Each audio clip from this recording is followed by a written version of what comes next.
I'd be lying if I said I knew your whole story. I'm not sure which parts you're proud of and parts you'd rather ignore, and parts that were just life, nothing more to explore. You don't know mine. You haven't seen all the skeletons in my closet. You don't know what I've left behind. The mistakes I replay, wishing there was a rewind button in life. There isn't. I've tried. So there's a lot about each other we just don't know. But I want to own what God has done for you and for me.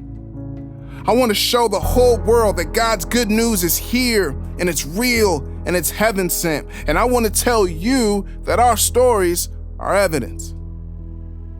I said earlier, I don't know every chapter of your life, and that's true, right? But my guess is there's a before and an after. There's a life we lived before God stepped in, and that part of the story matters.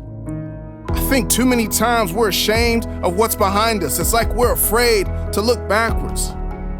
We're afraid to admit we were climbing the ladder, that we'd gossip if we had to, if it got a laugh or two, that we thought we deserved more, that we had zero gratitude for our health or our friends and our family, that our thoughts and our attitudes conveyed that we were the center of the universe, that longitude and latitude converged on our needs and our wants, and that was our truth.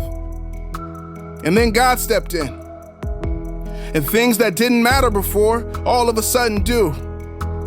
And the opposite is true. There's a new you. You see, God's good news is He's making all things new. And of course, that starts with Jesus, but it found its way to me and to you. God isn't failing. Every word He's ever said will come true. Your story is evidence. Look at your life. Look at what the good news has done for you. Or you might still be deciding. You might still be writing your own story. The good news might not be your headline just yet. And that's okay, but I have to acknowledge that God stepped in and spoke a bit louder. The gospel told me who I was. Good news came and it found me. I know, because the old me would be too scared to write this. And you'd be too tired to fight whatever war you're fighting. But look at us, we're right here. And we get to tell the whole world that God's good news is here, and it's real, and it's heaven sent. And of course, Jesus is the headline. But you better believe that our stories are evidence.